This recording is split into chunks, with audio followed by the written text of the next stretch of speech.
अभी प्रभु जी तेरे वचन का समय है प्रभु जी, और तेरे वचन में तूने कहा है कि the words that I have spoken to you they are the spirit and life. जो शब्द जो वचन मैंने तुमसे बोले हैं वो आत्मा और जीवन है। प्रभु जी आज होने दे कि तेरा पवित्र आत्मा तेरा वचन आज हमें सिखाए और जीवन का रास्ता हमें दिखाए। ऐसे प्रार्थना मैं करता हूँ और आगे का पूरा समय तेरे हाथ में मैं सौंप देता हूँ, यीशु के नाम से मांगता हूँ, आमीन। तो यूहन्ना की किताब 6वां अध्याय और 1 से 15 वचन हम पढ़ेंगे। John chapter 6 versus 1 to 15। यूहन्ना की किताब 6वां अध्याय और 1 से लेकर आगे हम पढ़ेंगे। अभी 5,000 पुरुषों को खिलाना। इन बातों के बाद यीशु गलील की झील अर्थात तिब्रियास की झील के पार गया और एक बड़ी भीड़ उसके पीछे हो ली, क्योंकि जो आश्चर्य कर्म वह बीमारों पर दिखाता था वे उनको देखते थे। तब यीशु पहाड़ पर चढ़कर अपने चेलों के साथ वहां बैठ गया। यहूदियों के फसह का पर्व निकट था। जब यीशु ने अपने आंखें उठाकर एक बड़ी भीड़ को अपने पास आते देखा तो फिलिपुस से कहा, हम इनके रोटी के लिए कहाँ से रोटी मोल लाए। उसने यह बात उसे परखने के लिए कही, क्योंकि वह आप जानता था कि वह क्या करेगा।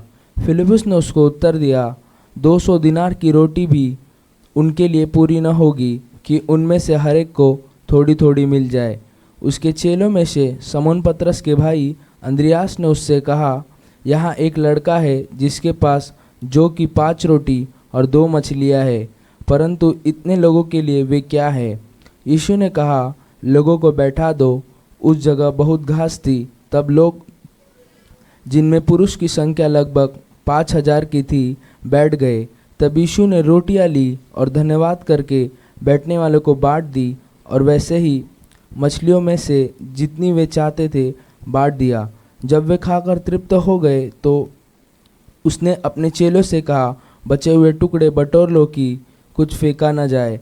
अतः उन्होंने बटोरा, और जो कि 5 रोटियों के टुकड़ों से जो खाने वाले से बच रहे थे 12 टोकरियां भरी। तब जो आश्चर्य क्रम उसने कर दिखाया था उसे वे लोग देखकर कहने लगे, वह भविष्यवक्ता जो जगत में आने वाला था निश्चय यही है। यीशु यह जानकर कि वे मुझे राजा बनाने के लिए पकड़ना चाहते हैं, फिर पहाड़ पर अकेला चला गया। आमीन, हालेलुया। तो ये जो है 5 रोटी और 2 मछली, इसके विषय में आपने कई बार वचन सुना होगा, तो फिर आज सुना है ना, तो आज फिर से एक बार हम सुनेंगे कि ऐसा हो गया कि यीशु गलील के समुद्र में से होके गया और यीशु ने देखा कि एक बहुत बड़ी भीड़ उसके पीछे आ रही है, और वो इसलिए आ रहे हैं कि उन्होंने यीशु के आश्चर्य कर्म और यीशु ने बीमार लोगों को चंगा किया है वो देख के वो यीशु के पीछे आ रहे थे। तब यीशु पहाड़ पर चढ़ गया अपने चेलों के साथ, और जब वहाँ था तो उसने दोबारा देखा कि काफ़ी बड़ी भीड़ उसके पास फिर से आ रही है, जबकि यीशु चेलों के साथ पहाड़ पर था। तब यीशु ने पूछा फिलिपुस से कि इन लोगों को खाना खिलाना है, इनकी व्यवस्था करो, क्या किया जाए। तो फिलिपुस ने कहा कि कम से कम 200 दिनार की रोटी लाएंगे तो ये लोग थोड़ा बहुत कुछ खा सकेंगे। परंतु यीशु जानता था कि वो क्या करने वाला है। फिलिपुस की परीक्षा लेने के लिए यीशु ने ऐसा पूछा था। उसके बाद जो शिमोन पतरस का भाई है जिसका नाम अंद्रियास है, वो यीशु के पास आया और उसने कहा कि हमारे पास भोजन तो है नहीं, परंतु यहाँ पर एक लड़का है जिसके पास जौ की 5 रोटी और 2 मछली है, परंतु इतने लोगों के बीच में इसका क्या होगा। What are they among so many, इतने लोगों के बीच में 5 रोटी 2 मछली का क्या फ़ायदा है। फिर उन्होंने वो रोटी और मछली यीशु के पास लाई, वो लड़के ने दी। यीशु ने धन्यवाद करके उसको तोड़ा, मैं बता रहा हूँ आपको, और बांट दिया। और उसके बाद सभी लोगों ने खाना खाने के बाद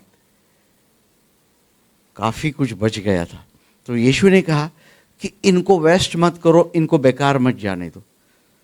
तो उन्होंने जब इकट्ठा किए तो 12 टोकरियाँ भरी और इस रीति से यीशु ने चमत्कार किया।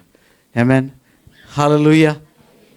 तो अभी हम देखेंगे कि सबसे पहली बात है कि जब यीशु गलील का झील जब पार करके गया तो बहुत बड़ी भीड़ उसके पीछे आ रही थी।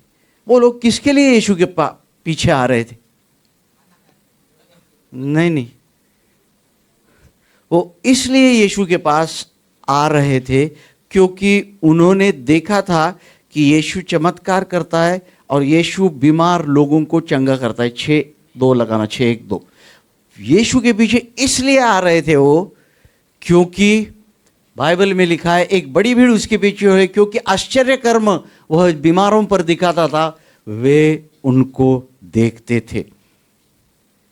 आप मेरी बात को समझ रहे?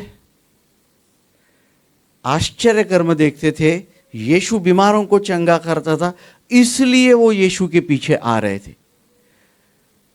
पर इस बात को हमें समझना चाहिए, ये वचन तो लिखा गया, उससे हम क्या सीखते हैं? इससे हम ये सीखते हैं अ faith that is founded on miracles.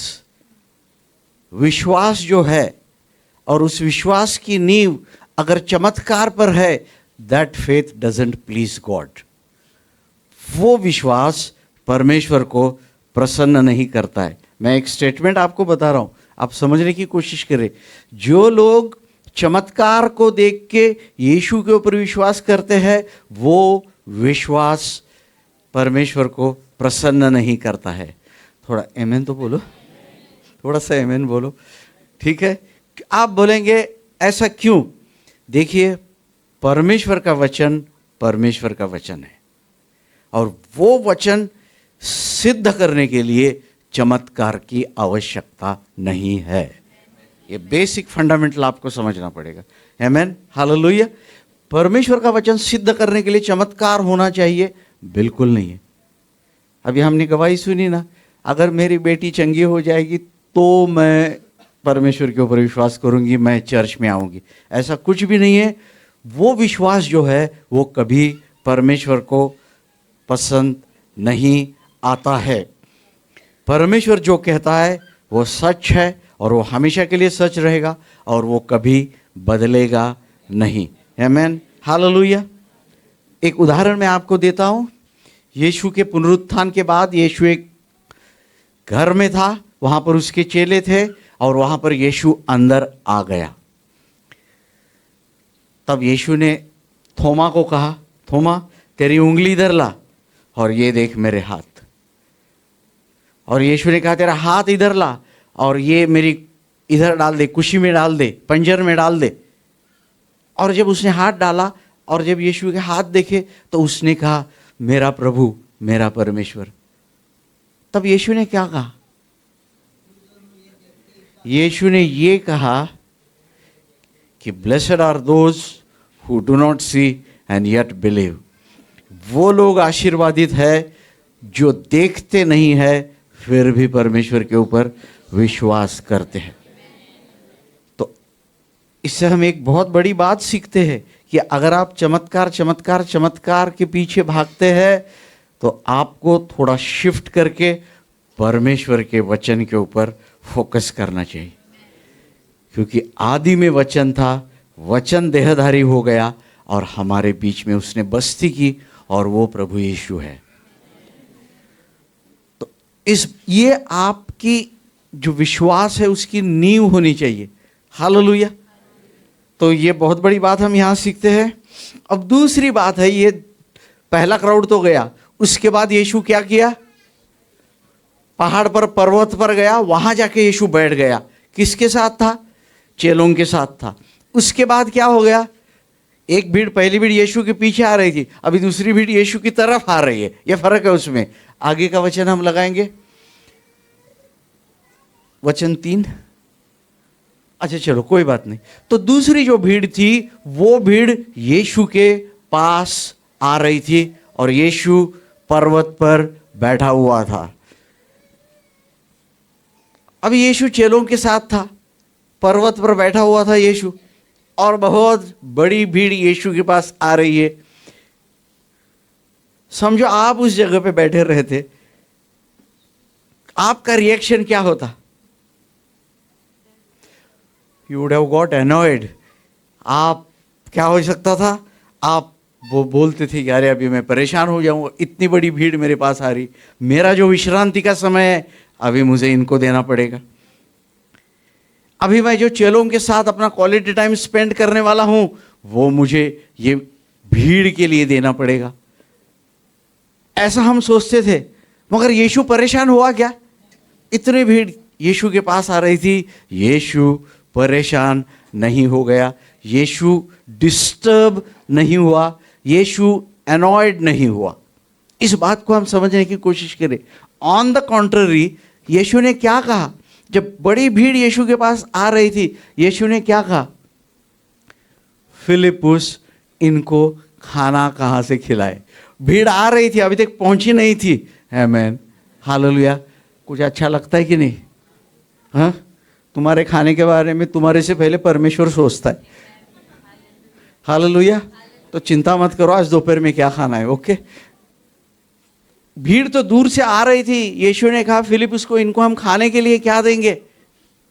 बल्कि यीशु जानता था कि वो क्या करने वाला है, परंतु फिलिपुस की परीक्षा लेने के लिए यीशु ने ऐसे पूछा। पर यह बात जब मैं बाइबल पढ़ता हूं बहुत अच्छा लगता है।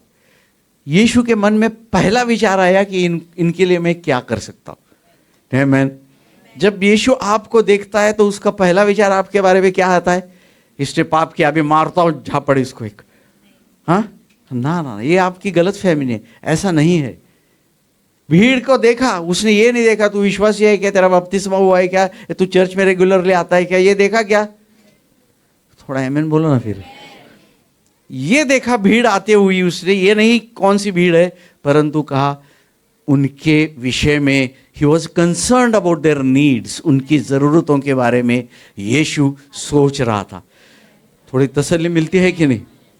आपकी भी कोई ज़रूरत होगी, यीशु उसके बारे में ज़रूर सोचता है, भले आपके मन में वो विचार आया हो या नहीं हो। आमीन। यीशु ने फिलिपुस को पूछा, परंतु यीशु ने माइंड अपना सेट किया था कि वो क्या करने वाला है? चमत्कार करने वाला है। फिर भी यीशु ने फिलिपुस को पूछा। उसके बाद हम तीसरे पॉइंट पे अभी आ जाते हैं कि अंद्रियास जो था, जो शिमोन पतरस का भाई था, वो यीशु के पास एक लड़के को ऐसा लेके आया और उसने कहा कि ये लड़का है और इसके पास जौ की 5 रोटी और 2 मछली है। परंतु उसने कहा what are they among so many, इतने लोगों के बीच में इसका क्या फायदा है? मतलब ये पूरी होगी नहीं। अभी देखिए इतना बड़ा आदमी है अंद्रियास, मगर मैं इससे हम क्या सीखते? एक बात मैं आपको बताना चाहता हूं, जब तक आपको पूछा नहीं गया है आप कृपा करके अपना मुंह मत खोले। बुरा मत मानना। अंद्रियास को पूछा था क्या यीशु ने, अरे ये पूरेगी क्या नहीं? तो why speaks of words of unbelief? अविश्वास के शब्द आपको क्यों बोलना है? बाइबल में क्या कहा है? मत्ती की किताब 5वां अध्याय और 37वें वचन में ऐसा लिखा है, let your yes be yes and let your no be no, anything more than that is from evil. आपकी हाँ हाँ होनी चाहिए, आपकी ना ना होनी चाहिए। इससे बढ़कर बात जो है वो दुष्ट से है या बुराई से है। अभी देखिए अंद्रियास ने क्या गलती की? इतने लोगों के बीच में इसका क्या फायदा, क्या होगा? कुछ भी नहीं होगा बोल दिया उसने। वर्ड्स कैरी पावर, इस बात को हम याद रखें। कहीं ऐसा भी हो सकता है कि आपको अपनी जान भी गंवानी पड़ सकती है। सावधान से सुनो मैं क्या बोल रहा हूं, आई एम जस्ट कॉशनिंग यू। ऐसी घटना एक बार हुई थी। अगर कुछ नहीं समझता है, कुछ नहीं ध्यान में आ रहा है, क्या करने का? अपना मुंह बंद रखने का, तो भी आपको समझदार समझेंगे लोग। हालेलुया। दूसरे राजाओं की किताब 7वां अध्याय और दूसरे वचन में मैं आपको बताता हूं क्या होगा। एक आदमी को अपनी जान गंवानी पड़ी, करेक्ट। सामरिया नाम का जो जगह था उसके आजू बाजू में क्या हुआ था, घेराव डाल दिया था शत्रुओं ने, और महंगाई बहुत बढ़ गई थी। इतनी बढ़ गई थी कि लोग अपने बच्चों को मारकर खा रहे थे। मतलब लिमिट बता रहा हूं आपको कि कितनी महंगाई होगी। उस समय राजा और एलिशा दोनों मिले थे। एलिशा का अर्थ एलिशा ही बोलते हैं ना हिंदी में, एलिशा राजा से मिला और एलिशा ने कहा कि कल इस समय सोमरोन में या समरिया में 1 मन जौ और 2 मन मैदा 1 शेकेल में बेचा जाएगा। वहां का उस समय का करेंसी था। मतलब उसका अर्थ यह है कि मैदा और जौ बहुत सस्ते में बेचा जाएगा कल इसी समय। तो लोगों को आदत होती है बीच में बोलने की, और बिना पूछे अपना एडवाइस देते हो। आप उसमें से नहीं ना, नहीं, थोड़ा संभाल के रखना, वचन क्या बोलता है वो ज्यादा मायना रखता है। तो राजा जिसके हाथ पर टेका हुआ था, ऐसा मतलब झुका हुआ था, वो सरदार वहां पर खड़ा था। उसने उस समय कहा कि परमेश्वर अगर आकाश की खिड़कियां या झरोखे खोल देगा तो भी ऐसा हो सकता है क्या। 7वां अध्याय दूसरे राजाओं की किताब दूसरे वचन से आगे मैं बोल रहा हूं। तब एलिशा ने कहा कि तू अपनी आंखों से देखेगा पर उसमें से कुछ खा नहीं सकेगा। हो गई बात खत्म। और वो जो सरदार था उसकी ड्यूटी फाटक पे लगी थी बराबर। और दूसरे दिन शाम को परिस्थिति ऐसे बदल गई कि सभी लोग भाग दौड़ कर रहे थे लूट लाने के लिए। और ये सरदार जिसने कहा था ना कि ऐसा हो सकता है क्या, ऐसा कैसे होगा, उसकी ड्यूटी दरवाजे पे लगी थी। सब लोग भाग के लूट लेने के लिए जा रहे थे। तो ये लोगों के पैर के बीच में आ गया, स्टैम्पिड समझते हैं ना आप, और पैर के नीचे आके क्या हो गया, वो मर गया, दब गया और मर गया। तो आंद्रियास ने भी वही गलती की। तो इससे हम क्या सीखते हैं, जहां जरूरत नहीं वहां क्या करना अपना। ये बहुत कठिन है, बोलने में आसान है पर एक्चुअल टाइम पे बंद रखना बड़ी मुश्किल बात होती है। सही है कि नहीं, कि सिर्फ मेरे साथ ही होता है ऐसा, सबके साथ होता है ना। तो ये तीसरी बात आज हमने सीखी है कि जहां जरूर नहीं वहां कम से कम अविश्वास के शब्द नहीं बोलने चाहिए। अगर बोलने हैं तो लोगों का विश्वास बढ़ जाए ऐसे शब्द आप बोलिए। चौथे पॉइंट पे अभी हम आते हैं कि ये जो छोटा बच्चा था वो 5 रोटी 2 मछली, हो सकता है उसकी माँ ने उसको टिफिन पैक करके दिया होगा, बराबर है ना, आमीन। आप मेरे साथ है ना। अभी ये लड़का जो है उसके बारे में कल मैं सोच रहा था। मैं आपको एक बात बताना चाहता हूं कि ये लड़के के बारे में बाइबल में आगे कुछ लिखा नहीं है, परंतु ये बड़ा होकर परमेश्वर का बड़ा सेवक जरूर बना होगा। आप मुझसे पूछेंगे ऐसा कैसा, मैं आपको बताता हूं। कि छोटा लड़का जिसको उसकी माँ ने 5 रोटी और 2 मछली खुद के पेट के लिए दी थी, उसने वो आके यीशु के हाथ में दी। He gave all that he had. Amen. उसके पास जो कुछ भी था वो सब उसने यीशु के हाथ में दिया। हालेलुया। लड़का छोटा था पर दिल बड़ा था। आप समझ रहे इस बात को? That shows that boy's kindness. लोग भूखे हैं, उसने तो कुछ खाया नहीं था, पैक ही था वो टिफिन, वो भी तो भूखा था। और यीशु के हाथ में देने के बाद बच्चा है तो ये सोचा होगा वापस मिलेगा कि नहीं कुछ खाने को। एक बात बता रहा हूं मैं, फिर भी उसने सरेंडर कर दिया और उसने त्याग करके यीशु के हाथ में सब कुछ दे दिया। अगर जीवन में आशीष पाना चाहते हो, नंबर 1 स्टेप, सब कुछ यीशु के हाथ में दे दो। Hallelujah. Do you agree with me? सब कुछ, जैसे बच्चे ने सब कुछ अपना यीशु के हाथ में दिया। He surrendered everything to Jesus. और उसके बाद यीशु ने चमत्कार किया। हालेलुया। परंतु ये बच्चे का काइंडनेस जो है, उसका जो दयालुपन है, लोगों के बारे में जो कंसर्न है कि अपना भोजन उसने दूसरे को दिया है। और लड़का उपवास नहीं कर रहा था, समझ गए ना आप? आमेन, हालेलुया। तो क्या लगता है आपको, इस लड़के का बहुत बड़ा प्रतिफल होगा? जब मैं भूखा था तूने मुझे खाना दिया, जब मैं प्यासा था तूने मुझे पानी पीने के लिए दिया, जब मैं नंगा था तूने मुझे वस्त्र और कपड़े दिए। When you have done for one of the least of my brethren, you have done it for me. Hallelujah. Matthews 25:40 लगाएंगे नहीं। जब ये इतने सारे लोगों के लिए ये लड़के ने किया, तो आप सोचिए, इमेजिन कीजिए कि वो लड़के का स्वर्ग में कितना बड़ा प्रतिफल होगा। इस बात से आप सहमत हो कि नहीं? हालेलुया। छोटी छोटी बातें हैं, मगर अगर हम करेंगे, परमेश्वर बहुत बड़ा। तो जब यीशु के हाथ में 5 रोटी और 2 मछली तो आ गई, आमेन। अभी आंद्रियास ने बोल दिया, what are they among so many, इतने लोगों के बीच में उसका क्या फायदा है, या क्या उसका काम क्या है उसका? हालेलुया। तो देखिए अभी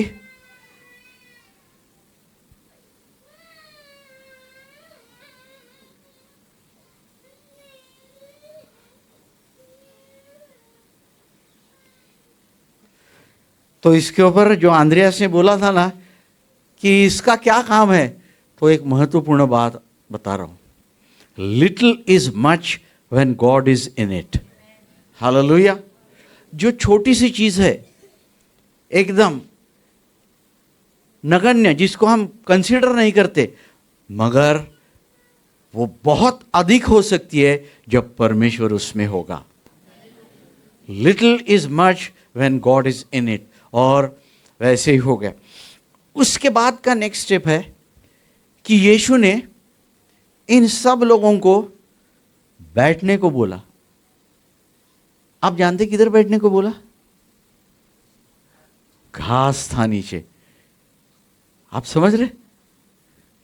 अभी अगर उस इस्राएल उस जमाने का देखेगा, बरसात बहुत पूरा ये रॉकी, मतलब जैसे पत्थर वत्थर ऐसा एरिया था, मगर यीशु ने ये बड़ी भीड़ को उस जगह पे बिठाया जहां पर घास और हरियाली थी। आमेन। यहाँ पे कुछ हो रहा है कि नहीं? मतलब परमेश्वर आपके बारे में कितना चिंता कर रहा है, आप कहाँ बैठेगी ये भी परमेश्वर सोचता है। हालेलुया। हरियाली पे कंफर्टेबल, परमेश्वर ने, यीशु ने ये देखा कि लोग कंफर्टेबल है, आराम से खाना भी खाएंगे तो आराम से खाएंगे। और जब आराम से खाना खाते हैं तो क्या है, 5-10 रोटी तो ऐसे ही ज़्यादा खा जाते हैं कि नहीं? मैं आपको बोलूँ ट्रेन के डब्बे में खाना खाओ तो पेट भर के खाएंगे क्या? नहीं, पर आराम से हरियाली बैठ के खाओ तो, मतलब लोगों ने बहुत ज़्यादा भी खाना खाया होगा क्योंकि कंफर्ट उनको मिला था। ठीक है। उसके बाद मतलब परमेश्वर आपके कैसी चिंता रखता है और how God takes care of you. I just want to highlight those points through this. उसके बाद हम चलते कि जब यीशु के हाथ में रोटी आ गई तो 3 स्टेप्स याद रखो। अगर जीवन में सफल होना है तो ये 3 कदम है। ओके, किसी का नाम नहीं है कदम। Okay, 3 steps. क्या बोलेंगे 3 स्टेप्स को? हाँ, 3 तरीके, 3 स्टेप्स जो भी है, इसको आप याद रखें। अगर आप ऐसा करेंगे, लूका की किताब 9वां अध्याय 16 वचन लगाना। यही जो मिरेकल है, ये जो यीशु ने चमत्कार किया, ये बाइबल के चारों पुस्तकों में रिकॉर्ड किया गया है सुसमाचार के। मत्ती की किताब 14वां अध्याय ये रिकॉर्ड है, मतलब लिखा हुआ है। मरकुस की किताब 6वां अध्याय ये लिखा हुआ है। लूका की किताब 9वां अध्याय इसमें भी लिखा हुआ है, और जॉन चैप्टर 6 में भी ये लिखा हुआ है। जब यीशु के पास रोटी आई तो यीशु ने क्या किया? स्वर्ग की तरफ देखकर यीशु ने धन्यवाद किया और तोड़कर चेलों को देता गया कि वो लोगों को परोसे। परोसे का मतलब दे दे। जब यीशु के हाथ में रोटी आई तो यीशु ने क्या किया? स्वर्ग की ओर देखकर परमेश्वर का धन्यवाद किया। हालेलुया। आप इसका महत्व समझ रहे क्या? जब भी हम खाना खाते हैं, खाना खाने से पहले हमें क्या करना चाहिए? जो भी खाना परमेश्वर ने हमें दिया है उसके लिए परमेश्वर का धन्यवाद करना चाहिए। हालेलुया। बेसिक फंडामेंटल है। लोगों को खाना खिलाने से पहले यीशु प्रार्थना कर रहा है, तो हम रोज 4 टाइम खाना खाते हैं, उसके पहले करना चाहिए कि नहीं? तो जरा आनंद से आमीन बोलो ना। फिर जैसे खाना खाने में आनंद आता है वैसे प्रार्थना करने में भी आनंद आना चाहिए। हालेलुया। Correct no? ओके। तो यीशु ने स्वर्ग की तरफ देखकर धन्यवाद किया और उसके बाद उसने क्या किया? पहली बात, रोटी यीशु के हाथ में आई थी। उस क्या चीज को दिखाता है? सरेंडर। सरेंडर का अर्थ क्या है? समर्पण। उसके बाद पॉइंट नंबर 2 क्या किया? ही ब्लेस द ब्रेड। उसके हाथ में जो रोटियां थी, परमेश्वर ने क्या किया? धन्यवाद दिया और उसको आशीष किया। हालेलुया। आप कुछ भी करेंगे, जब तक परमेश्वर की आशीष उस चीज पर आती नहीं, वो चीजें बहुगुणित नहीं होंगी। They will never multiply. तो पॉइंट नंबर 1, हमें सरेंडर करना चाहिए। उसके बाद परमेश्वर का धन्यवाद करना चाहिए। उसके बाद यीशु ने उसको आशीष दिया। और पॉइंट नंबर 3 क्या किया? यीशु ने रोटियों को नहीं बांटना नहीं चालू किया। यही तो, इसीलिए तो ये वचन लगाया। बांटने के बीच में और हाथ के बीच में, धन्यवाद के बीच में क्या है? तोड़ तोड़ कर। आमीन। ये किस चीज को दिखाता है? ब्रेकिंग। अंग्रेजी शब्द है ब्रेकिंग बोलते। इस बात को याद रखें, जब तक परमेश्वर आपको ब्रेक नहीं करेगा। ब्रेक को क्या कहेंगे हम हिंदी में? थोड़ा सा अच्छा शब्द है क्या? तोड़ना एकदम कठिन शब्द लगता है। कोई बात नहीं।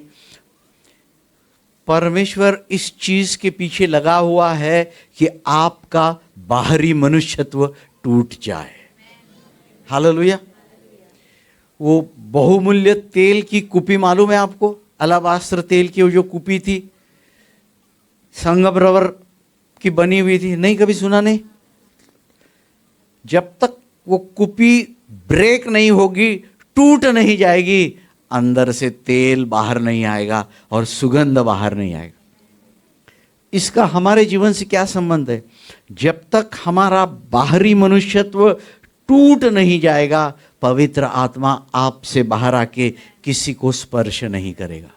So very basic important fundamental है ये। इस बात को आप याद रखिए। जब तक हमारा बाहरी मनुष्यत्व टूट नहीं जाएगा, पवित्र आत्मा, there will be no release of spirit, पवित्र आत्मा किसी को स्पर्श नहीं करेगा। अब कितना भी चिल्ला के प्रार्थना करो, जब तक पवित्र आत्मा स्पर्श नहीं करेगा, चमत्कार या जरूरी चीजें नहीं हो सकती। तो पहली बात क्या है? सरेंडर। यीशु के हाथ में हमें गिर जाना चाहिए। उसके बाद बस हमारा पुराना मनुष्यत्व, बाहरी मनुष्यत्व, आउटर मैन टूट जाना चाहिए। और जितने भी लोग आपसे मिलते हैं, इस बात को हम याद रखें, जो भी परिस्थितियां आपके ऊपर आती है, उनके द्वारा परमेश्वर हमारा बाहरी मनुष्यत्व, पुराना मनुष्यत्व तोड़ देना चाहता है। हालेलुया। और जब तक बाहरी मनुष्यत्व नहीं टूटेगा, जो कौन सा महत्वपूर्ण है? संगमरमर की कुपी महत्वपूर्ण है कि अंदर का तेल महत्वपूर्ण है? तेल। Very good. तो जब तक ये बाहरी मनुष्यत्व टूटेगा नहीं, पवित्र आत्मा बाहर आएगा नहीं, चिन्ह चमत्कार होना असंभव है। ठीक है। उसके बाद क्या हो गया? उसके बाद यीशु ने क्या किए? वो जो तोड़कर दिया चेलों के हाथ में सभी, कि लोगों को परोसो, उसका अर्थ लोगों को बांटो। आमीन।